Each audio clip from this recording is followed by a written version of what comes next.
All right, today we're going to talk about Herbert Hoover, and we're going to try and find out and analyze whether or not he is actually a conservative Republican, as some state, or more progressive in his views and in his policies, as others do.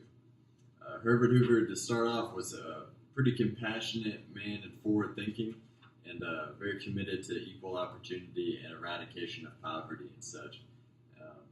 So because of those kind of overlying beliefs, he was very concerned and dived into rural poverty and civil liberties, environmental conservation, and opportunities for African Americans in the economy. We're going to start off with why is Herbert Hoover kind of ambiguous in his policies, even now in this day? And the answer lies in what these researchers use to analyze the president's sort of mode or main goal in his legislation. And they call that an ideal point. And they analyze ideal points to lead them toward what kind of president or what kind of thinking the president was engaged in during his term. So, the problem with Herbert Hoover lies in they can't find his ideal points. They find them and look at them by roll call votes made to Congress and the Senate, and he only made 44 roll call requests during his term, which is fairly low for a president. For a president to make. So, because he didn't make enough roll call votes, he actually they cannot analyze correctly his ideal point or find it. So the main and the ideal point again is the main goal and policy of legislation of presidents.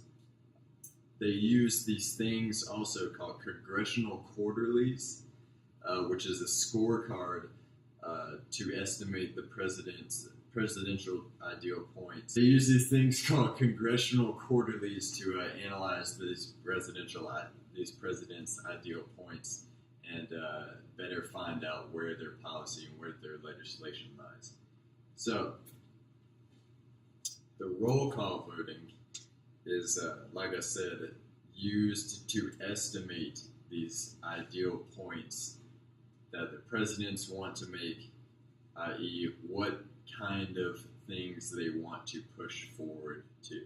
So what kind of, like Herbert Hoover, was he actually trying to push toward environmental conservation more than rural poverty, or vice versa, or any number of other things? So because Herbert Hoover doesn't have a clear ideal point, and because they don't have enough roll call votes to analyze his push and his main point, researchers use his bills that he passed or vetoed to analyze where his kind of movement was going. So, by looking at these bills, they can correctly assume whether he wanted more legislation put in place for poverty or for civil rights and things like that. Now, this isn't the best way to find his political movement, because a lot of people argue that through political pressures and strategic calculation, it tends to skew whether these presidents actually believed in the bills that they were passing or vetoing or not. They could have been doing it for a different end other than what the bill they passed was going to bring about. So, even though it's not the best way to analyze it, it is going to help us in this situation with Herbert Hoover, and it doesn't just because it's not the best doesn't mean that it's not going to work. It's just not going to be as clear and as concise as we would like it to be. So, by looking at all of these things and putting together Herbert Hoover's past and his own personal feelings on certain issues, we can arrive at a null hypothesis that Herbert Hoover was a conservative Republican, and then they arrive at the alternative hypothesis that Herbert Hoover was progressive on economic and social issues.